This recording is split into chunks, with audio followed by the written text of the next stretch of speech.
Stable Duel stream. We've been doing this each and every week through the Del Mar meet. Thank you for coming and hanging out with us again this week. Just me and Barry Spears, the sniper. But Barry, we got to give a big shout out to our buddy Caleb, who's had a really strong week. He did so well in the Stable Duel contest. He took this week off to go party and vacation. He couldn't hang out with us because he won the big contest on Saturday. Yep, the wine one, yeah. And then I saw him, I think yesterday he won over again. 500 points on a lineup. He was killing it. That's nuts. I hope he played all those horses through the window too. Yeah. So if you've been following along with us, you know that Caleb is really sharp. And shout out to Caleb for the excellent handicapping and the really good week that he's had. We're going to do our best for you to help you make some money. We're going to take you through the Friday card that will kick off at Del Mar in just under 2 hours. Remember, they have that 7 Eastern, 4 o'clock Pacific time post there. So if you're just joining us right now, and if you haven't looked at the races for Del Mar, don't worry. You got plenty of time. Get those past performances out or take a look at the entries, and Barry and I will talk you through each race. We'll give you some horses that are horses we like that we'll be playing. A lot of cases, they're going to be outside the box because in Stable Duel, you can't just use the favorite in every single race. That's what's really cool about our setup. So, Barry, for those of the folks out there who might not know you, introduce yourself and let us know some of the things that you've got going on and where we can follow you on social media while I blow this thing up. I am the sniper. I have a Twitter handle at Urban Handicapper. It's URBN Handicapper. I'm there all day, every day. I do the Big Monday podcast with GoingInCircles.com. We're doing a lot of big things over there, and I am just everywhere. I try to be. And you do a hell of a good job at it, my friend. And I got to say, between the three of us, feels like each week we're getting some really good prices out there. Oh yeah, at least one. I think at least one every week. We've had over $10 winners every week. Every week, some outside the box horses, some really nice prices, and hopefully you've been able to capitalize, use those horses in your Stable Duel lineups, and also use them when you're playing the races all throughout the card. We've got a fun Friday card coming up in just a little bit, so let's jump right into it. But I will mention the different opportunities that you have for contest on Friday. So you can play in a $10 game coming up in just a little bit. You can play in a $50 game with $2,000 in guaranteed prizes, or in a $500 double up where you could try to double your $500 up if you finish in the top 40%. And then this weekend, normally what we get, Barry, is like each weekend there will be one big game with the focus. So that you would think that was the Pacific Classic game this weekend, $150 entry, $20,000 in prizes. But Sunday, there's also a huge day at Woodbine. It's the Queen's Plate. Yes. So there's a $125 contest at Woodbine with $10,000 in prizes. It's a lot of money up for grabs this weekend. Oh yeah, trying to get a piece of that. I know, playing a track like Woodbine and Stable Duel is always exciting because, you don't get very many favorites, and I'm sure the leaderboard is just going to, shuffle around after every race. So it's definitely a good contest to get in, and if you grab some of that money, you'll be on your way for the rest of the week. Okay, well, we're gonna grab some of that money today at Del Mar. Let's jump right into the card, and let's jump right into race number 1 at Del Mar. We kick it off with a field of 7. We've got $40,000 claimers. They're gonna go a mile on the turf course here. So Barry, you start us off today. Right now in the early wagering, it does look like First Premio is taking some of the early money. W is also likely going to take a lot of support in here. Where do you start? Yeah, this is such a bizarre race because you have a horse like WW who's probably the best horse in the race, but coming off over a year layoff, and I'm not really too keen on horses like that going long, first time off the bench like that. So I'm looking elsewhere. The horse that really caught my attention was Blameless, the 4. I know the rider hasn't had a great meet so far, at least on the winning end. But this horse seems to have a little bit of a pace edge. And this is a really strange race because it looks like a lot of these horses don't want to be on the lead. So this might be one that could be gift wrap for a horse like Blameless. First off the claim for a trainer who's pretty successful doing so. A 23% trainer definitely knows what he's doing. Getting the bug rider going long like this, it just screamed like a horse that I need to play in a tournament, Stable Duel situation. The Horse that jumps out to me a little bit is the 7, Fuente. And I think I'm going to probably play Fuente, who's 8-1 on the morning line, only going to cost you 3,000 in StableDuel. So let's look at Fuente's recent form. In his last start, he was against optional 62 non-twos, probably a little bit of a tougher spot up at Golden Gate. He had a good start, but he didn't want the lead. He sat inside. He was 5th. He was about 5 lengths off. He moved right up into contention. He was inside. Then he was a couple lengths off. He was traveling well. He was waiting for room. He tried really hard. He just was 3rd. He couldn't get to the top 2 that day. I don't think it was a bad effort. He had legitimate trouble 2 starts back. 3 starts back, he was a winner at 32 at Santa Anita, which you would think is probably pretty comparable to this spot. Even prior to that, he didn't run a poor race at 32 at the 32 level. So I think he's kind of a decent fit in here. And I have some questions about a few others. First, Premio, he's got some class, but I don't know if I really want to spend up all that much on him. He's kind of a deeper right. Player, you know? Exactly. So, like he makes sense, but I feel like this Fuente, you mentioned there's not like a ton of speed. I don't think he's actually fast, but he might just be able to sit like an okay trip from the outside, sort of mid-pack, and maybe just grind into a top 3 placing here. Give me some money on the board right off the bat. Fuente, who is 8-1, will be the play for me to kick off the card at Del Mar, and you'll probably lean towards Blameless. Absolutely, yeah. I took a second look at Fuente, definitely in a pick 5 situation. Yeah. I mean, I just can't go with favorites in this race. It's just one of those things, you know.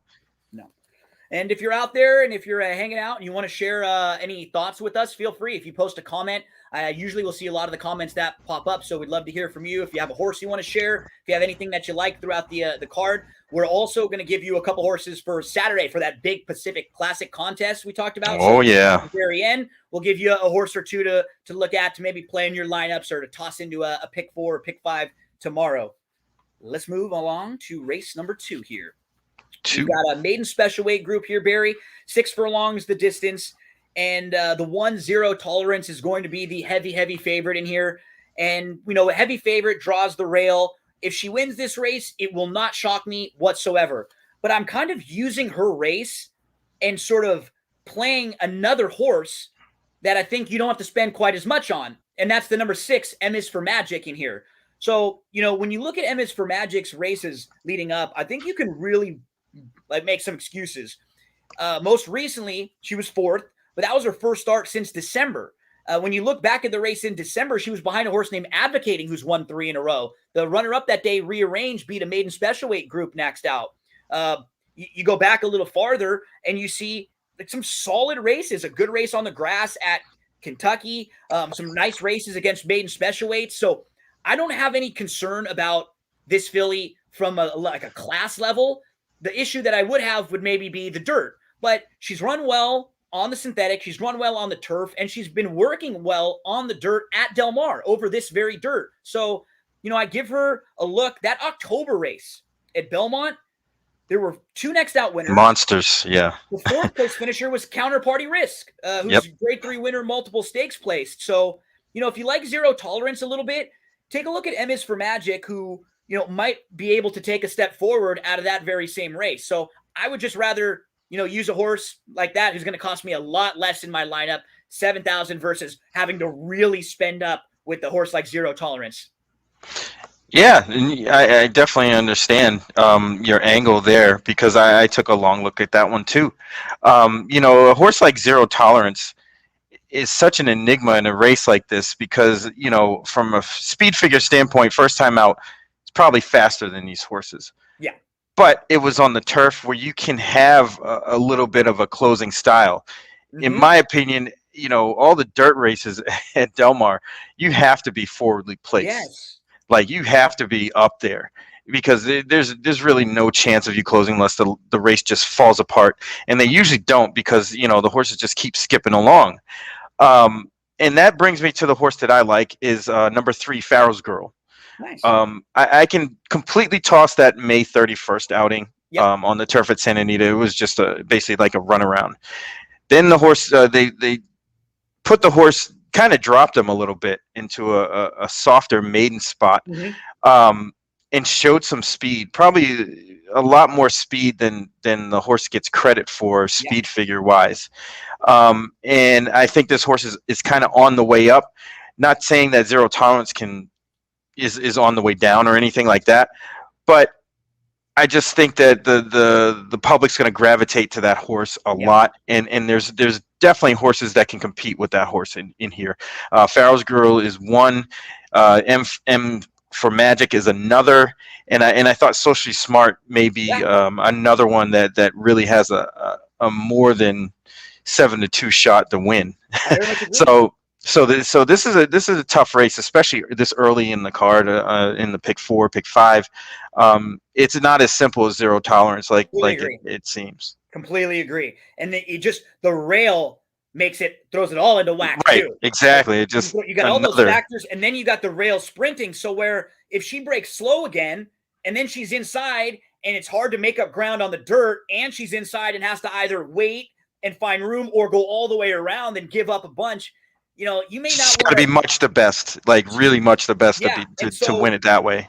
To spend up on this type of a horse in a StableDuel situation, I don't know. Not this early, no. No, not this early, no. Let's move along to race number 3. We've got a short field here, just a field of 5, optional $100,000 mile and a 16th, basically an allowance race here. I just don't see that much speed. I think it's a great spot for Bob and Jackie here. Yes. Right? Like, you look at who Bob and Jackie faced last year and earlier this year. I mean, we're talking Mo Forza, Hit the Road, both grade 1 winners, Next Shares and Neptune Storm. All of them are in the Del Mar Mile tomorrow. So he just has faced so much better. Another Twist of Fate who beat him. After that win, another Twist of Fate went over to the Pegasus. He was only 7-2 in that race. Bob and that still makes me crazy. I don't know how that horse was that low in odds. He took that much money in that race. It was unbelievable. Gregorian Chant beat Bob and Jackie, and then he won an allowance race next out. Jolie Olympica went up and won a grade 2 up at Woodbine. And the last time out, he hooks a horse, Neptune Storm, who's just a little faster. Bob and Jackie got bumped, and he was sitting second, but Neptune Storm just went on with it. That was Bob and Jackie's first start since March. So now he's going to go second off the 4-month break. He loves Del Mar. This is some class relief for him, and he's going to have an opportunity to get a jump on this field. I think he's in a really, really good spot here. I wouldn't be shocked if he's favored in this group. So that was my I thought that horse is going to be favored. I mean, you look at his last race, and you're like, well, how can this horse run that poorly? And it wasn't really a poor effort, to be honest. He just didn't win. This horse stands out to me here in this race a lot. So that's who I'm going with. That's the only horse I like here. Indian Peak kind of, had the race won and just didn't finish against Brando the Bartender, who's top class. So, I don't take that away from him, but I just like other horses here. And Bob and Jackie is the top of the heap. Yeah. So I think our friend Bree is going to join us in a minute. Oh boy, is she on vacation? I know, I think so. So we'll see if she hangs out. She jumps on in just a second. I just sent her over the link. I didn't even want to bother her, so I didn't even send it out to her today. I saw her with coconut drinks and hanging out. Like, the only thing I need from you really is another drink today. But no problem. So if she wants to jump on, she can help us give a horse out or two and preview some of the big stuff for the weekend. Let's jump into race number 4. So Barry and I are both on Bob and Jackie, and we really feel like he's going to be, I'm not shocked if he's 8-5 in this race, and he's the favorite. Yeah. And, so you might be able to get some nice value here in a StableDuel situation there. Let's jump into race number 4. I'll kick this one off, Barry. I don't think there's that much speed in this race for a 6 furlong sprint race. I think there may be a couple who have the opportunity to show sprint speed, but the one Later Days is a little bit interesting to me. So in her career debut, she doesn't run all that well. She has some trouble. She comes back in her second start and she wins pretty nicely against Calbred Maiden Claimers. Then she's off from January to July. She comes back in July. She runs into a horse named Samurai Charm. That horse has won 3 in a row and just won an allowance race, a starter allowance by 9+ lengths. And then Later Days, most recently, tries 40 Claimers in a little bit too tough. I think because of the rail, she's going to be forced. It kind of takes away any other plan. Just go, break well, and hope you can get out front. So I think Later Days is going to send hard. and you start talking about the fourth, and we're going to welcome in Bree. Hi, Bree. How you doing? Hey. Nice. What's up, guys? What's up? How you doing? Tropical Bree. Yeah. So tell us, where are you right now? What are you up to? I'm in Dominican Republic. Nice. Sweet. Nice. How long are you there for? So I come back on, Monday, and it's been awesome. Full disclosure, terrible day drinker. So anybody that can drink, God bless you. It is not in my genes. I will be asleep at 3 p.m. So That's me. thankfully, Yeah. Is it? Yeah, no, I can't. I'll laugh for a half an hour and then fall asleep. If I'm at night, I can stay up all night fine. I can stay up late, but if I start drinking in the day before like 6 or 7, I can't get that Finished. second wind. No. And so I'm sporting a nice tan on the front side. But so today, and if anyone knows, my husband, bless his heart, he does not need sunscreen. So I asked him to put sunscreen on my back end, and it is not a pretty sight. Like I am like a ladder, because he was just like, I think he was like, psh, like not even looking. Like it's not a good scene back there. But I have a nice tan on the front end. So what's the best drink you've had out there so far? Oh my gosh, there's been so many. And normally I don't do the tropicals at all, but he's been testing them. I've been testing them. They've done so Dominican. There's something called it's a mamajuana, and it's a shot. Boy. Mm-hmm. Uh-huh. It tastes like Jaeger, but a little bit sweeter. So I've done a total of 2 of those since I've been here, but that's probably too many. No, I feel really bad. I'm still on a margarita kick, which I know is not the thing to do here, but it's like, that's good. Sorry, that's my day drink. You're in that beach mode, like that's your zone. That's your lane. Yeah, I got it right here. There you go. Nice, awesome. So we've been. All right. So what are we looking at? Because I just want to let me pull up the PPP on Del Mar tomorrow. We're in the 4th of Del Mar today, and then when we finish, we are going to give out a couple for Del Mar tomorrow. So if you want to give out a few, because we'll tease the contest. There's 2 huge contests this weekend. Huge.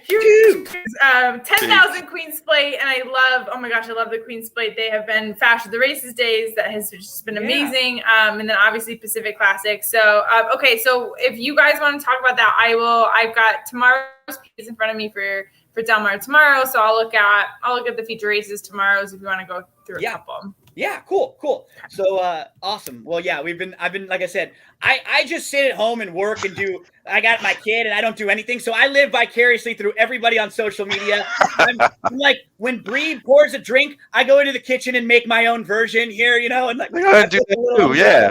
So I'm like, well, let me do this. Let me say this PSA, because I know like people are like, you don't need to say that, but like I'm a human being, like I have to say this, guys. Like I drink like you guys drink, but let me explain something. Like, if you want me to post a picture of a water bottle I'm drinking, I will. Yeah. I don't like everything that I post is because I'm at the races or it's a weekend or I'm on vacation. Like, I don't have alcohol at 10 in the morning every single day. Like, I don't party every single day. Like, I don't like. But if you want me to be boring and post water bottles, I totally will. I don't care, But yes, I'm on a mini honeymoon right now. When I go to the races, I have cocktails. To me, that's what the races are about. Enjoying with your friends, gambling, whatever. So all your judgments, unfortunately, I hear them. Part of me wants to say screw you. The other part is like, say that. Say that. The first thing. Yeah. Say the first thing. We're human, guys. Like, yes. Like, I don't know. You're newly married. Exactly. Like, right. You're chilling. You have some fun sometimes. So don't worry about that. We enjoy seeing that. We love seeing it. It's great fun. that you're having fun and you're doing a great job with StableDuel and we have, like you said, you've hooked up 2 huge contests this weekend. Normally there's a big, one big contest every Saturday or Sunday, whatever it is. This weekend, there are 2 huge ones to fire for. So we're going to pad the bankroll today. We're going to make some money on the Friday Del Mar contest. That way we don't even have to deposit tomorrow. We've got all the money right in there already. So, and I'll say, and you guys know this too. So the double ups and the triple ups have become huge. And and I'll be full disclosure early on. So they were kind of like, putting our plate and putting my plate in the marketing department. And they said, like this big in, sports gambling and a DFS world. Like, and I'm like, okay, well, this is new. Like horse racing hasn't seen double ups and triple ups, but again, I had someone kind of like give me a backlash on Twitter, and they're like, well, for $150, your $10,000 pool isn't enough to get me in, which I get sort of, but at the end of the day, like if you look at how many stables are in the pool, you have to beat usually less than 100 stables to get paid, not win the entire thing, get paid. Yep, so like those bigger contests, you win the 20%, you're getting paid. You're not playing against a bunch of bot like entries like you are in other fantasy sports stuff too. Oh man. You also have thousands that you can tell are all the like bots of the same entries slightly. You don't get that. Like the contest, Caleb won the contest last Saturday. Dude, and yesterday. And then yesterday he had 500. Like that's Caleb who's on this stream every week. He's not a computer player. Like you hear his analysis every week with us. Yeah. So you felt truly your chances and how much you can win. And again, to the pick 6 and the pick 5. And I play those, Gino plays those, Barry plays those. We like them. They're super fun. But like one horse wins and your entire ticket is gone, up in flames. It's over. It's done with. And maybe you spent $150. Maybe you spent $90. Maybe you spent $80. I don't know. I don't know what your ticket is. That's fine. But you could spend $150 for a Pacific Classic Day, which you are betting that amount of money. Even if you bet $10 a race, you are going to end up betting $150. And you have more chances to win thousands than you do on the regular ADW. Now, and I say this because if all the tracks are listening, don't worry, Boo, I got you. Still bet those bets. Like if you look at Caleb's, like, gosh darn it, if he bet every single one of those races, he would have cashed out major. Stacks. Yeah. Still bet those bets, please, but just understand this is a huge supplement that could like fund your entire weekend. Like this is the lottery that you can't win for your state. Like this StableDuel is it. So, but anyways, quickly we'll move on. Doubles and triple ups have become huge because for a double up, you win the top 40% of finishers, you double your money. So yes, $1,000, $500. Like we are starting to up the ante there, but I have players that they're like, it's like free money. All I got to do is finish in the top 40%. For a triple up, top 20%. And again, you triple your money. So $100, you make $300. Fidelity.com is what I use for my retirement, but don't judge me. I made those values for AMC for a minute, but they plummet. So you know what I mean? You got it. Nice. And a shout out to Henry Carson, who says, I remember the sniper hitting the big price horse last week. So shout out, had a big bomb last week right off the bat, Barry. And we've had a lot of fun with these StableDuel live streams. Let's continue along through, I think we're up to the fourth race for Friday, Barry, and you were about to tell us who you liked in the fourth. Yes, I'm all over Simmer Down, the 4-horse.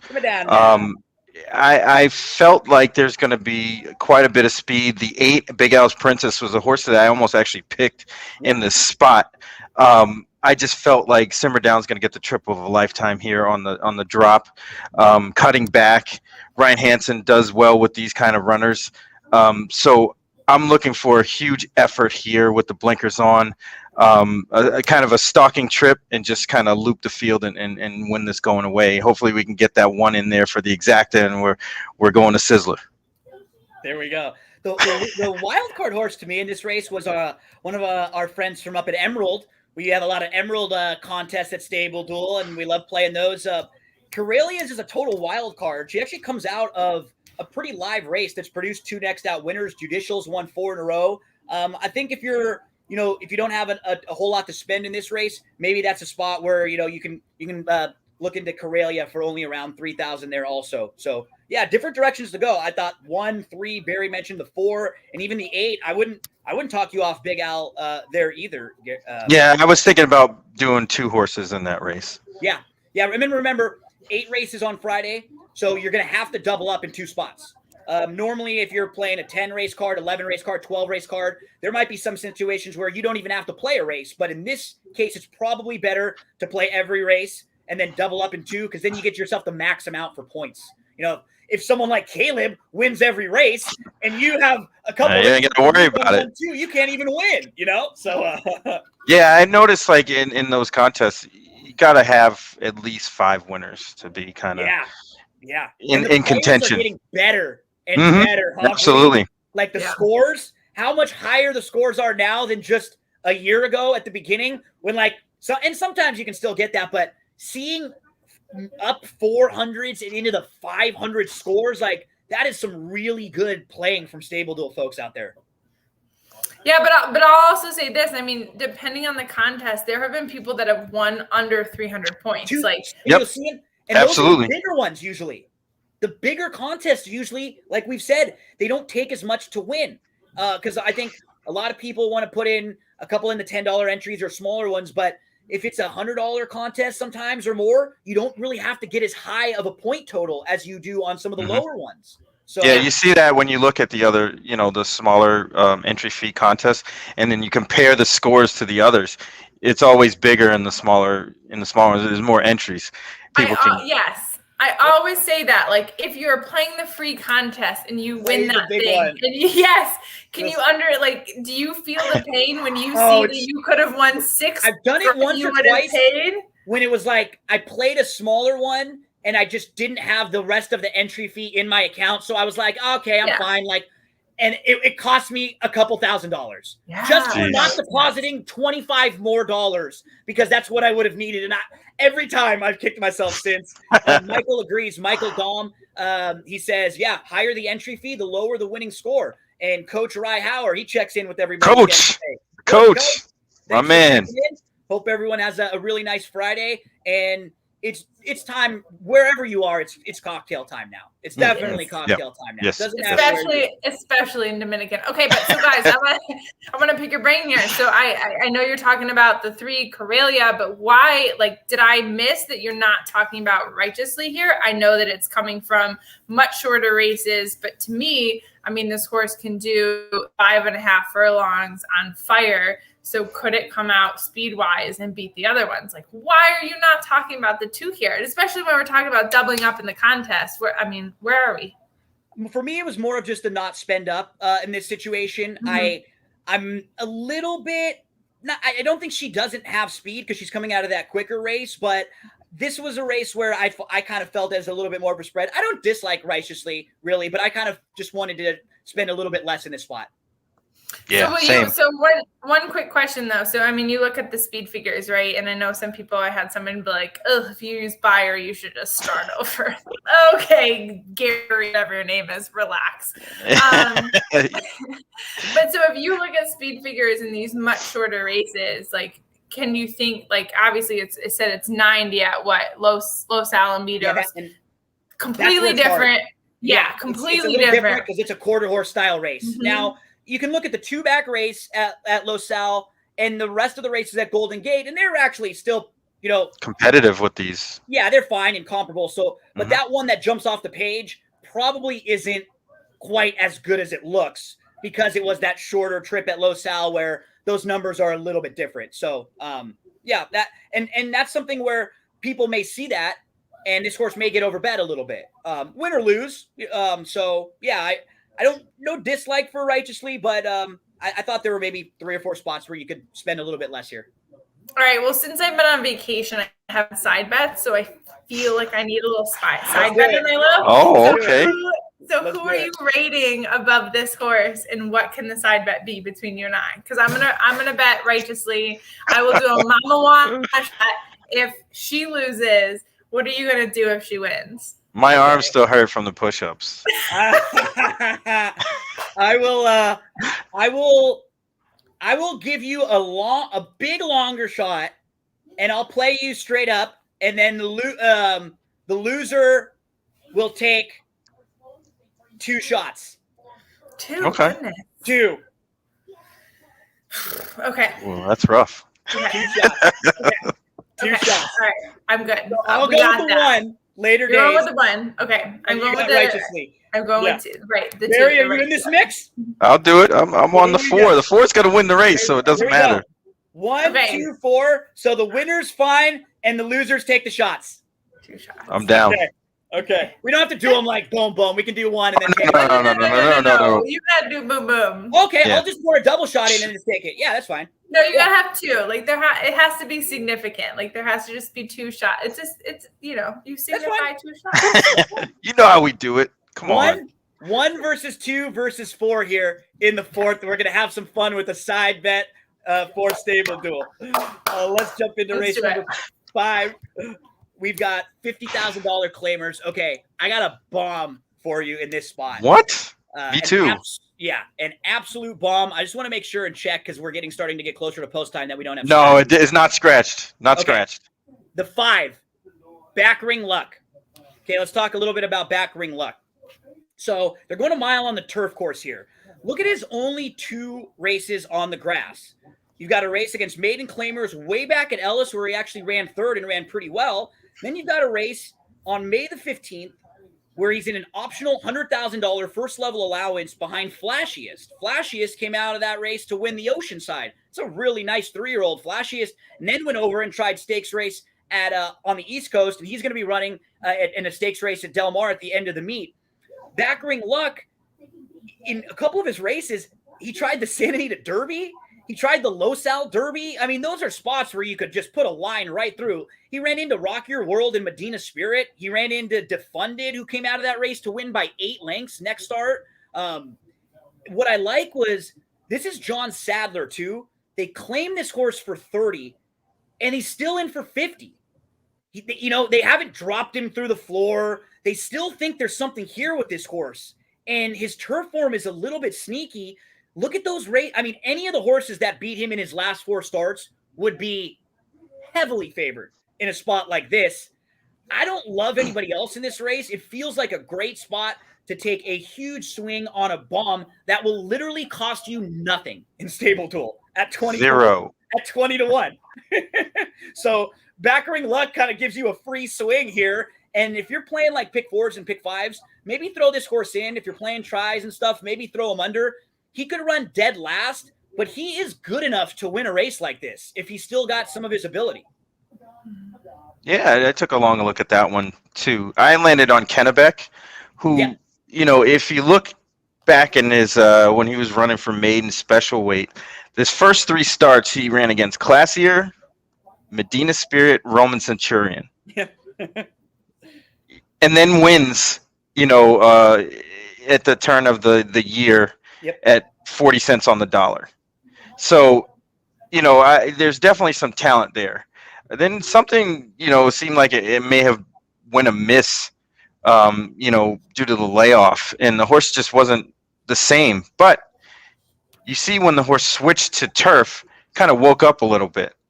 I just think that this horse has a lot of upside. Maybe Jonathan Wong is seeing what I'm seeing. He's deadly first off the claim. I'm thinking this horse is going to be live here today and has a huge chance. Even though I'm not so enthusiastic about the post, I do like his last work coming into this. He's on a steady diet of works. They claimed him on July 3rd. He worked out on July 18th, the 25th, the 31st, the 6th, the 13th. This horse is going to be ready. So the big question is, are we silly for leaving out the Friday horse? Because it is Friday, and we can go in a few different directions here. We could do like, I don't care if Monday's blue, Tuesday's gray, and Wednesday too. Oh, Thursday, I don't care about you. It's Friday, I'm in love. Or we could go, it's Friday, gotta get down on Friday. Or it's Friday night, and I just got paid. There's a lot of ways we could go with Friday. So, maybe we're... I mean, can you give us all of them? Like, you can give us all the Friday songs. I was trying to think. So does anybody know what's the words? It's a dance song. It's like, it's Friday night and Saturday, Sunday. And is it what? Like, I don't even know what the last word is, but I keep going. It's Monday, looking for a drink on Tuesday. Oh, David, man. David. Wow. So let me hop into Man Friday. Okay. So I think Rispoli especially, everyone is talking about him on the turf, like that he is so underrated on the turf. So as soon as I saw his name, I saw 3 to 1. I saw the 6 horse I like. Speed figure for me, 78. Pratt was on last time. Do I think this horse should not be rated? No. I think this horse should be rated. Could it get beat? Yeah, I absolutely think this can get beat. Back to your 5, the research that you did, I mean, if you were in college, my God, like I hope your professor just writes A+ and just sends you on your way. I mean, it's fantastic. You can't see that on regular PPs, and so that's what comes into sort of finding the bombs that people are looking for is the research that you did. I actually learned recently, which some people are going to be like, "Are you kidding me?" But I think this is part of the problem with PPs in general, and the knowledge that comes behind them is to look at where they show you the race and what the horses that beat them and what the italics mean and so on and so on and so forth. So I didn't even know that italics meant that horse won. Came back to win. Yeah. So I think stuff that is important and that actually helped me pick out a really good winner a couple races back. But I think that this race seems pretty fun, coming from you guys and kind of going through what some of the values are. I'm interested, honestly, in I did the 9 horse here.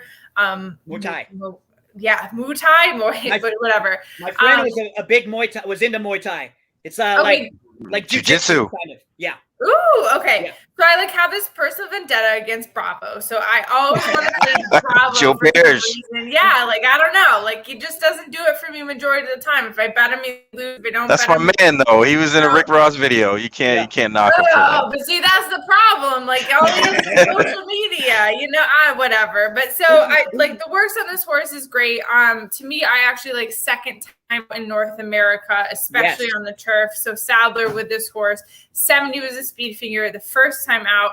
5th, I don't know. I think that this one can't be discounted. I like a lot about it. And I'm doing some flash capping here, guys. So please. Yeah, that's okay. That's okay because the Euros have been smacking down. Yeah. Yes. If the thing wins, though, I want all the credit. Right. You get it all. And Bree, a lot of the stuff that you were mentioning about where you can find that information, I actually just posted a video last night showing on DRF on the formulator past performances where you can click to the chart and get all the horses from every race. You see all those italics. Then you can click on that horse, see their whole lifetime past performances, everything that they've done. And it takes you 2 seconds. Boom, click, boom, click. You can check everything out. It's really easy. Those formulator PPs for DRF, they're awesome. Yeah, they're really, really helpful. And someone once asked me, I think someone said, if you're just capping by old school DRF, oh my gosh, that's amazing. That's all I do. I know that there's a ton of stuff out there, honestly, and I hate to say this, I just don't have freaking time for it. I'm here for entertainment. Yes, I want to make money, but you know what? I'm here to have a good time with my friends on a live stream, have drinks, whatever. My RO, someone's like, what's your RI? I don't freaking know. Whatever, I don't care. I don't know. I can tell you this. When it comes to handicapping, I don't handicap a whole hell of a lot of time. I spend more time creating bets or trying what's going to make me money. So whether that's being in a tournament situation, maybe selecting horses, but after a certain point, it's you think a monkey could figure out who's the favorite. Yeah. And how the race is going to set up. It's just about making choices and doing that from there. So I don't really spend a whole lot of time doing that. I try to do the things that's going to get me, cash in my pocket. And for me, it's when I'm spending time, it's because I found that horse like that. Like we just said, a 20-1 shot that feels like it was really worth my time. Because what's the point of make all that time if I end up on the favorite? Yeah. That's not, and I don't really have a reason to tell you I like that horse. So it's make sure your time is worth it. Work, one thing they told you early on in life, work smart. Sometimes work smarter than harder. It's all about that. Finding what works for you, finding your comfort zone there. And we'll get into race number 6. We've got the Rancho Bernardo. We got 3 races left on the Friday card. This is just a short field, but a couple of really nice horses in here. Scottish Star is very nice. Was a grade 1 winner over in Argentina before coming into the country. Stellar Stown was able to run her down. She's also very nice. And then you've got Edgeway. Edgeway was in great form, and then she unfortunately ran into Gamine last time out. She tried to battle with Gamine early, and then she just couldn't go on late. So there are a couple really nice horses in here. I mean, you got Kendura and Proud Emma, who they're no slouch either. You're going to probably have to spend up in this situation, I think, unless, Barry, you feel like you can go somewhere else. No, you hit it right on the head here. You just got to pick one of the chalkier favorites and go with it. I ended up on Scottish Star. I thought the horse actually should have won last time. I think the pace setup this time is a little bit less favorable for Stellar Sound, but it looked like Edgeway and Scottish Star. So whatever one you choose, I'm going with Scottish Star. Hasn't really run a bad race yet, so we're going with that one. I just leaned Edgeway because of the draw, the outside draw. Maybe she'll get the opportunity to kind of sit off a little bit, and she won't get forced as much. Scottish Star might get forced from down on the inside. So yeah, and even Stellar Sound, like let's say Edgeway and Scottish Star end up going at each other. Hook it up, yeah. Then Stellar Sound could absolutely get a trip. I think I would be surprised if it was one of the other two though in this spot. I do think Candura's scratched. I think. Okay, Candura's out. So now we're only down to 4. Yeah. Yeah. Okay, cool. So, so one thing I will say, and I know, so Michael, you said Michael Domable was commenting here. So one of the best tips that he gave, and he's one of the most successful players in the StableDuel app. So I'm not giving away his secrets because he gave it over. This is a very short field, especially if one of them scratched. Therefore, you're in a 4-horse field. Slightly embarrassing. That's fine. But this is where you want to get your value as a StableDuel player. So 8 to use them all. Morning line odds, Proud Emma, that's going to cost you $3,000. That is an absolute no-brainer. No-brainer. Spend the money, put that horse in. This is where your double up is. Get it, 100%. Got it, good, done. You pick one of the other 3 chalks that you like, and then you use her because he's right. She would have to lose by 20 to get a negative. Mm-hmm. She might, though. You know, She might. The only thing I sort of like about her is you're right. She can pass. So she might not be getting tired late. If they go quick and somebody gets softened up, she could run third. She could get by whoever is backing up. So that's a really good point from just a strategy standpoint, Michael, because you're absolutely right. In a spot like this, she's getting points automatically, good strategy from. Or use them all. I've done that too. Yeah. Yeah, where I spent up in that one race, so I knew what I was going to get, and then kind of planned it out from there. Yeah, because I mean, if you do the math, you can use I'd say probably 3 $9,000 shots, 3 maybe 4, and still have good chances in the other races. But you got to be precise and hit those races, or else if you're not first or second, if you're not first, it's going to screw you up. But still a strategy. First, you're last. That's right. Say it. You're not first, you're last. Okay, but I do want to know this because I know that I think he's been super controversial, especially on Twitter. So Mike Smith. Smith is on this horse. Do people rate Mike Smith, or is there some reason that people are not rating him right now? Like, what's your thought process?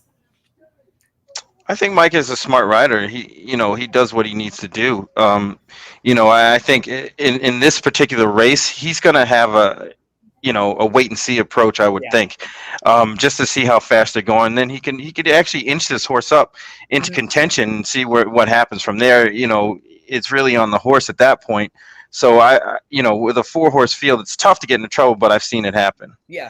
I think for him, it's a lot about, as you get a little bit older, sometimes it becomes more about fit horses that you fit stylistically with. I think a horse like this, where he can be patient, he can keep this horse out of some trouble in the clear, make a wide trip. It's not going to hurt this horse's chance of winning this race. That's where he's really good at, making the decision. I think maybe, I'm not sure if as much I'd want him on a straight speed horse, nowadays, because I think sometimes he gets a little bit more patient as you just get it. And I think sometimes when he's on a better horse, he'll kind of think that he can kind of keep him off the pace a little bit in the clear. Sometimes that'll get you caught, but I think it depends on the type of horse stylistically, because certain riders, just like anything, any athlete will have some strengths and some weaknesses. I think this mare would actually fit his strengths pretty well. Yeah, the Zenyatta ride. That's what I call it, he does. Yeah.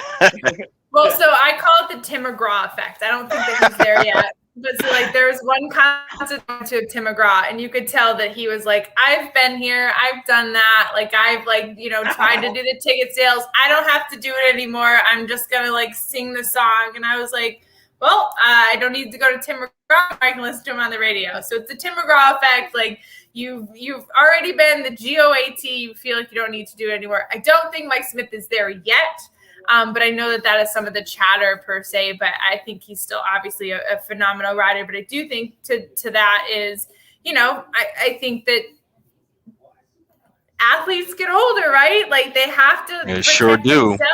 Like they get married, they have kids. They don't have to be as hungry as a Paco Lopez. They don't have to be hungry as a couple other ones out there. But I think he's still a great rider. He's not getting the opportunities either. A few years ago, he was getting on every good horse for Baffert or for some of the bigger barns, and it seems like he's not, for whatever reason, some of those horses, he's just not getting on quite as much. He was even vocal about how, he's only had 20 mounts at the meet so far. So he's really just not getting on a whole lot of horses. I do have a question, though. So if McGraw mailed it in, he didn't even have barbecue stain on the shirt? You're telling me no? Like barbecue stain on my white tee. No does he put a barbecue stain on every shirt before the concert just so like he has it on there? He should. He's got like he wore it was a Hanes Her Way shirt. That's what he wore. It was Hanes Her Way out of the pack. She wore his black. I mean, not that it was a bad concert, but it definitely was one that I wouldn't spend the money for again. Sure.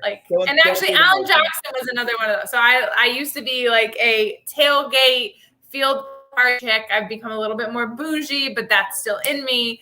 But Alan Jackson was another one for me. Like the only time you stood up was when he came out and when he left. Like when he sang, you sat there. And so I won't do it again. Brooks and Dunn was amazing. Rascal Flatts was amazing. Justin Timberlake was my first pop concert. That was amazing. So JT, nice. Dave Matthews, a lot of weed. You don't want to know the first one I went to. Yeah, we do. You can't say that now. It was Bobby Brown and nice. and Rob Bass. Nice. That's how old I am. Nice. And in Purple Rain, I went to Purple Rain, but I was kind of smaller, so I don't really count that one. But my sister. I don't want to be a one-upper here, but I feel like this is a one-upper. So my first legitimate concert was Michael Bolton with my mother, and we were this big. It was like the divorced wives conference. Like that's what it was. But I got it for my 8th grade graduation. It was if you remember, it was when Batman came out. Remember the movie Batman with Michael Keaton? Yeah. It was that summer. I went to that concert. The ugly ass penguin. Yeah. DeVito. That's great. Yeah, but it was before that. This is a Jack Nicholson Joker. The Joker 89-ish. Yeah. 89, 90, right there. Yeah. Great. I think I'm old. I went to a New Kids concert when I was young, New Kids on the Block. Oh my gosh, you're showing it now. The first one that I remember going to when I was on my own, I was a freshman in high school, and a girl that I had a big crush on loved Usher.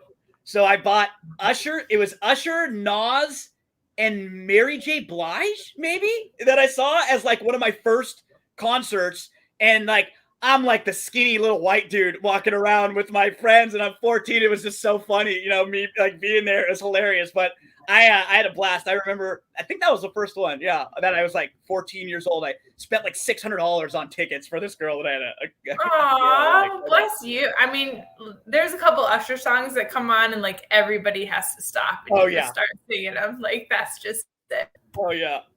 So we shared our concert experiences. Now we're going to share some thoughts on race number 7 at Del Mar on Friday. You still have a little over an hour to get your handicapping done, to get your StableDuel lineups in. 3 different contests that you can play today, 10, 50, and then the bigger double up. I think the $500 double up too. So lots of options for players of all shapes and sizes as we get into race number 7. 5 furlongs. You calling me fat again? That's messed up, man. You called me fat just now. With a PH. Okay. That's Fat acceptable. Man. I think he's running this weekend, isn't he? Fat Man somewhere? Probably. I think so. Yeah. Barry, race number 7 in this turf sprint. Where are you starting? I'm going to throw one downfield, as I like to say. And I landed on number 6, Top Harbor. Nice. If you look, this horse hasn't run very much, have 7 lifetime starts. But if you look, it's why hasn't this horse run in a turf sprint? Yeah. You see, back in last summer, ran 2 bang-up races to right out the box. ran great. Came off the layoff, a lengthy layoff, almost a year, and ran great again at 5.5 on the synthetic. Then they jump up in stakes class, ran another pretty good race behind None Above the Law, who's definitely a top class type horse. Saw that one again going a mile. And then they bring the horse back on dirt, runs pretty good in a 75K stake, and then kind of threw in a clunker first out at Del Mar. But I think this is what this horse may be meant to do. I doubt we're going to get 20-1. I think this horse is going to get bet a little bit, but on the face of it, in a StableDuel situation, this is a perfect horse. And then I'm going to go with 2 in here, and Torrey, who looks pretty obvious. I'm going to use those 2, the 5 and the 6. Torrey looks really tough. Like he was so impressive off the bench. I wouldn't talk anyone off wanting to use him. I will look towards one other in here. I don't know, how many in here want to really be on the lead. I think there are a lot of pressers that want to sit just off, but there's one horse who I think they are going to get sneaky with and maybe send, and that's the 7 Tilted Towers. So Tilted Towers in his most recent start, he completely missed the break. He ended up last. He was 6 lengths off. He just had no shot in that race because he wants to sit closer. He's more of a speed type. 2 starts back and 3 starts back, he showed much better speed. He actually ran really well, but he just faded, and both of those races were going 6.5. 6.5 to 5 is way different. That's a big, big cutback. So I think Tilted Towers, all 3 of his last races, they're not bad. He found 6.5 too far. He's got an excuse for his last start. Both of his career wins came at Del Mar over this turf course. I think he's going to be in that top 3. He can sit a little bit if he has to, but I just hope they try to send this horse hard and open up. I don't think there's as much real natural speed in here as him. Give me the 7 Tilted Towers at 8-1 morning line. Only going to cost me $3,000 in my StableDuel lineup. Yeah, Kyle Frey on that horse is kind of the tip-off that they might go to the lead. Yeah. And I love that Kyle Frey is riding here. His jocks agent is awesome. I think he's hungry. We talk about hungry. He's hungry for it. Mm-hmm. But I will say, to go back to Mike Smith, thanks, Mr. I would say Edison, but I don't like whoever did that. Knock it off. The number 2 here, $6,000. So here's what I'm going to say about this horse. This horse legitimately, and talk about like different levels, kind of like moving up and down, has never been far from the front. Yep. Speed figures are there. This have changed up and down. But this horse has better finished worse than, you've got a 6th place finish back in August last year. But the rest of them are 1st, 2nd, 3rd. You have 1/4 in that entire mix by 3 lengths. If you finish 4th in the StableDuel app and losing by 3.5 lengths, to me, for $6,000 with this horse, it's money that I would possibly spend if you need to spend it. Like, granted, there are probably, both Barry and Gino has talked about a couple others, but there are speed figures here on this horse that are definitely worthy of a win. Yep. And at $6,000 and not finishing that far back. The last time out, 2nd by 1.5 lengths. I don't know. Honest. Yeah, in the same level that it's in right now on a turf race. This is just one that I think is interesting. And again, it's a flash cap, but I find this horse interesting. The workouts are not anything to like be super upset about. 27%, second off 45 to 180 days. Whatever, $6,000, spend it. Yeah, I just had this race in general rated as a high chaos factor, where somebody big could actually win, or something crazy could go on. Yeah. And Edison's super consistent. He's really consistent. If you want to use him, you kind of know what you're going to get from him. You get a good run for your money. So Barry and I go swing in with a couple longer prices. Mr. Edison, super consistent if you want to take a shot with him. As we turn the page to the 8th and final on this Friday Del Mar card. 6 furlongs the distance. We've got a Calbred maiden special weight group. We've got fillies, 2-year-olds. This race was pretty tough. There were 2 big prices that I could use. I thought the 9 Addie Did It, who was a little bit faster early than it looks like in her running lines. She broke well, but like the entire field almost lined up on the lead. So then she has to sort of take back, and she gets shuffled. She ends up coming on again before fading. It was kind of a sneaky trip. She only finished 4th that day too. So taking a look at her, and even if you don't play her in StableDuel, maybe you throw her in your late pick 4 or something. And the first time starter for D'Amato, she makes sense. There are no monsters in here. D'Amato's barn's really starting. That's the one right there. That's yours? Yeah, the Dam. That's the one. 4 for 12. The Dam earned $130,000. She won her first 2 starts. She's a multiple stakes winner sprinting on the dirt, and the Dam has produced 4 siblings that have won races so far. That's a nice pedigree for a Calbred maiden special weight and a barn that's really good first out. That's my play of the day. That's my play of the day. Right? Yeah. Which one? The 7. She makes sense. She makes sense. Okay. Only $750 in StableDuel. Exactly. At all. Yeah. Okay, so we're talking about first time starters here. I gotta go with the 2 here. I gotta go with Varick, Simon Callahan, Kyle. We were talking about Kyle Frey.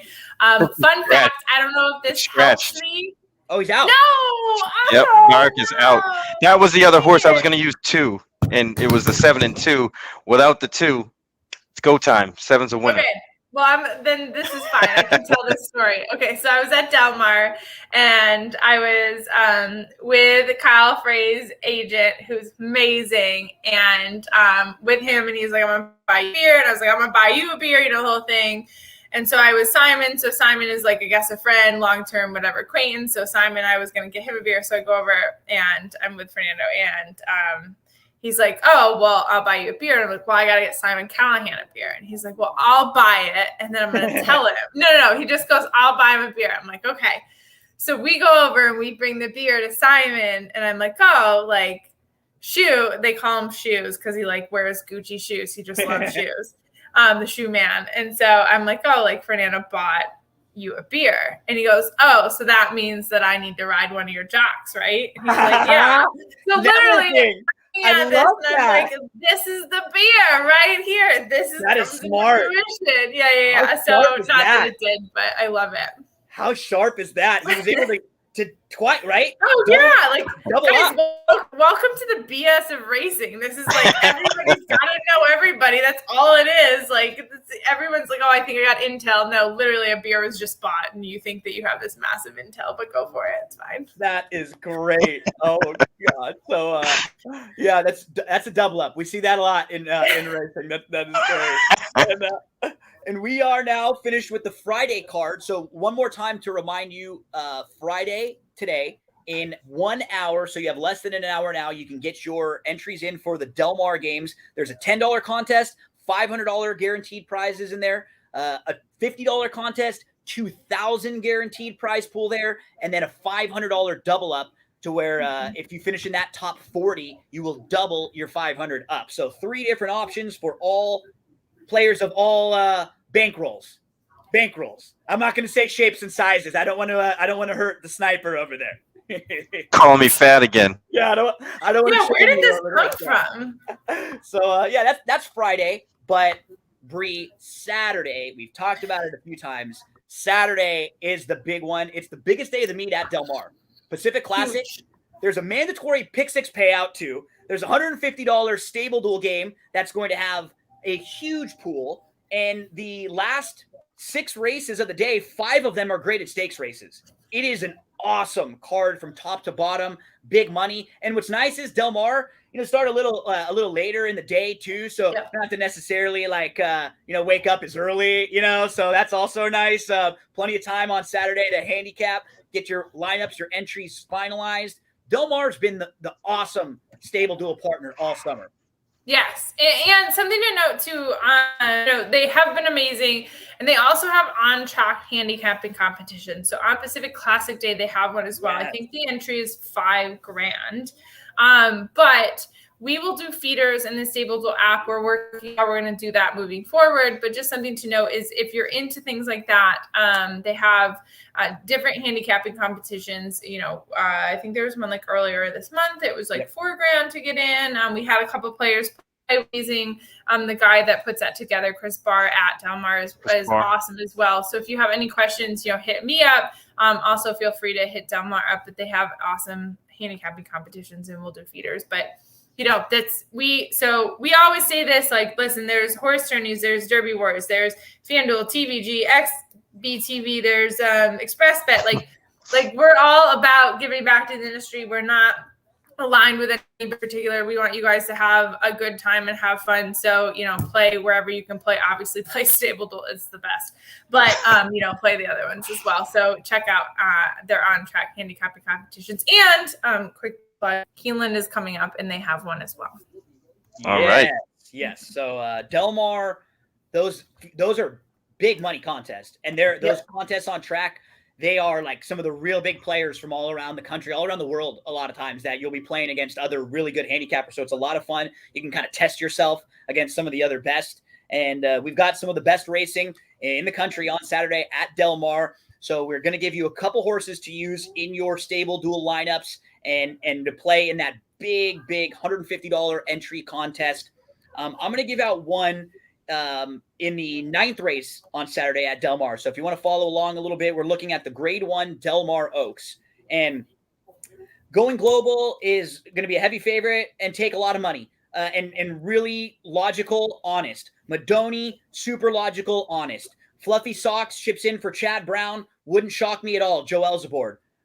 I really like Javonica in here, the two, quite a bit. If you look at Javonica, throughout her entire career, she's always teased of ability. In her debut, she faced the boys sprinting on the turf at Arlington. She came back. She won her second start. Then she's in a stakes race at Woodbine. She runs behind a horse named Super Sensational. Super Sensational won the stakes race recently on the East Coast in his Grade 1 place. That's a really, really nice filly for Mark Casse. Following that, she's second behind Fluffy Socks, where she does not run poorly at all. And Fluffy Socks is going to be a much shorter price in here. Then you're second again in the Blue Norther. She comes back in the El Camino Real. Look who she's behind. Rombauer, your Preakness winner.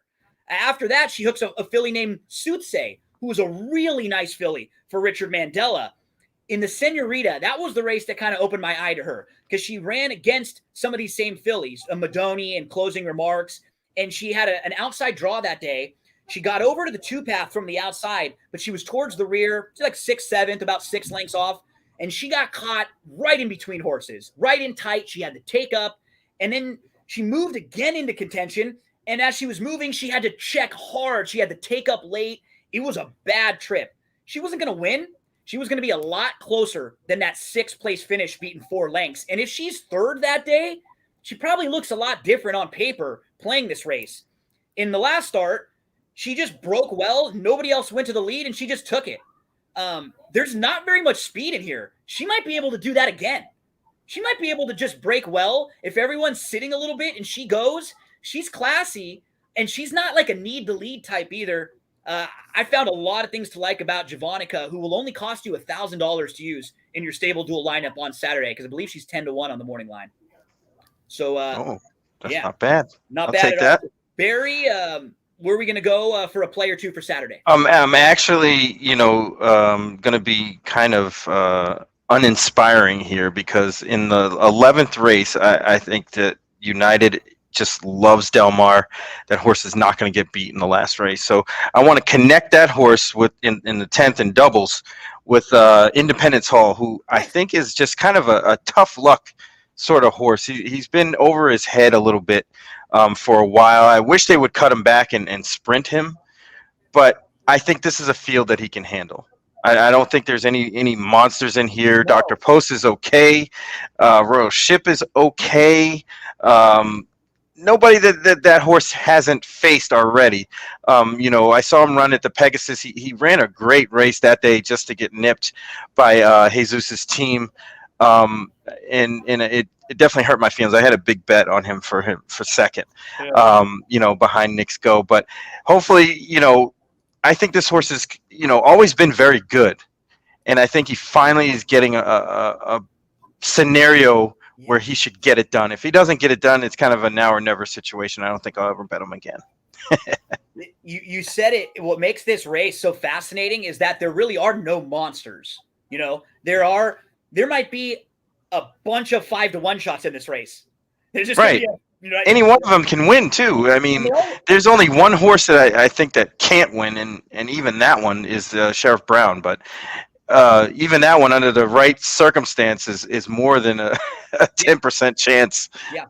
And I think the reason why, because of that, I probably end up on Dr. Post, just because I think he's a new face when most of these have I kind of know what they are. I think he might still have some upside. He might still be able to take it to another level that a lot of these might have kind of hit their peak. And so he ships in 1.25 miles. I'm not worried. Look at that Met that he was at. So he's run 3 times this year. He's won 2 of them. They were both graded stakes races. The one race he lost, it was the Met Mile. He finished 5th. The 4th place finisher was Nick's Go, who came out of that race to win the Cornhusker and then the Whitney. The 6th place finisher was Lexingtonian, who came out of that race to win the Grade 1 Vanderbilt. That was a loaded race that Dr. Post was in. So I think he might just be a new face, a little bit better than the rest. I mean, that was the thing that stuck out to me is those horses came back and won sprints, and he's going longer, which he might want. But the only reason I didn't pick a horse like Dr. Post was because, somebody's going to have to run with Tis a Magician, or else if that horse gets loose, it could be curtains. On the cut, right? If he gets the lead, cutting back a little bit where he's going farther, I don't think he can sit and pass horses very well. But he might, if he's able to just kind of chug along up front, trying to grind it, and get moving. Yeah, so this is it's a tough race. It's a very tough race. You can literally, Bree, in this race, make a case for and against Tripoli, Tis a Magician, Dr. Post, Royal Ship, Express Train, Independence Hall, like legit. And then the other couple would be a little bit surprising, but not absurd. So wide open race. Well, so I'm looking at the Torrey Pine, the Grade 3. That's race 6. It's a mile on the dirt. Purse is $100,000 for fillies and 3-year-olds. Now there are a lot of short price horses here, as there should be. However, we're talking about StableDuel. In a 7-horse race with these short prices, could there be one that upsets and surprises? And who better than to upset and surprise Jonathan Wong? Now, I'm a little worried because the one race that this filly stretched out to 6 furlongs, that's the one that didn't do very well in a placing, but she still did okay in the up of a speed figure. So she has improved in speed figures from breaking her maiden first time out, which I think everybody even though that I own right now is an off the track thoroughbred, he broke his maiden first time out at Keeneland. You have a bunch of dudes own a horse that breaks their maiden first time out at Keeneland. They just go batshit crazy. And the next thing, the horse is in the Kentucky Derby. They don't care, right? That's what happens. And so any horse that breaks first time out, they're like, oh my gosh, what's the next one? And so hopefully you have a trainer that puts that horse up for success. And granted, there are some that you can go right into a stake and do really well. But Jonathan Wong did really well here. And the next one was an optional claimer at $50,000. And the horse, it said notes, she got pins at the start, 3 wide, and she was at finish. I'm okay with that. Those to me are not bad notes. I have not watched a replay. I looked and the workouts aren't that bad. She was second out of 30. But she's at Golden Gate on an all-weather surface, and she hasn't gone to the dirt yet. So can she go to the next level? Maybe. But at 15 to 1, going to cost you, I think, $250 or $750 in the StableDuel app in a 7-horse race. I don't think that this is one that you can discount if you need the value here. So I'm interested in her in this race for that short price, I guess, is the opposite way in the StableDuel, for that smaller price in the StableDuel app to include her in. And I would put some money on her possibly. But there are some ones that could win by a crap load of lengths here. And again, flash capping, I would have to do a lot more. But this one is a little bit intriguing. Oh, I like that 5, actually. Yep. I think, it'd be real interesting if they ever switch to the grass. But I think that horse fits. That's a really good selection at a big price. I'm down. One more that I had. This was my play that'll close out the Del Mar Saturday card. So hopefully we're sitting pretty in StableDuel. We're alive in the pick 6. I kind of narrowed it down to 4 horses that I can use depending on exactly how I build my lineups. Barry mentioned the 4. United absolutely would be one of them. Say the Word would be the other one, who just really likes going long. I think he'll be much better getting the opportunity to go this longer distance. The Arklow, if you want to use Arklow and in a pick 6, I'll probably use him. I wouldn't talk you off him. He did have legitimate trouble last time out. The wild card to me was Master of Foxhounds, the 5. So he's proven at Del Mar. In his last 2 races, he was behind Domestic Spending, Tribhuvan, Gufo. You see both grade 1 winners next time out were Domestic Spending and Smooth Like Straight. Tribhuvan won a grade 1 next out. Gufo won a stakes next out. Rock Emperor won an allowance and then finished second in the Bowling Green. If you put a line through his first start in the U.S. and then you look at the rest of the races, he won back-to-back. He was not far behind United, didn't say the word. He was only 2-1 against the both of them. And then he tried a little bit too tough in his last 2 starts. He tried legitimate grade 1 company in those races. I think this is a good spot for Master of X Hounds. If you're looking for a horse that's not one of the top tier logicals, he's probably going to be in that 10-1 range. And it's always nice to close a pick 6 when you got one of those bomb horses that you can look at the will pace and be like, okay, this one could be big for me. So Master of Foxhounds will be one of mine in the last. And that was fun. We had a lot of fun today. Always. We got some side bets. We shared some concert experiences. Shots. I offended Barry. Call me fat twice. I know. I called him fat twice. That's okay because I'm going to get the last laugh when you guys are taking shots. I'm going to be double shooting and you're going to be laughing it off. Yep. Who's going to be fat then with the alcohol in my belly? Get in my belly. Me. So what race is this? This is race 6 today. It's the 4th, right? The 4th race today. Okay. I got the 1. Bree's got the 2. Barry's got the 4. Yeah. 1 V2 V4 in that race. Okay, so the craziest thing, so last night I found out that there's TVG on the television here, but I can't open the app.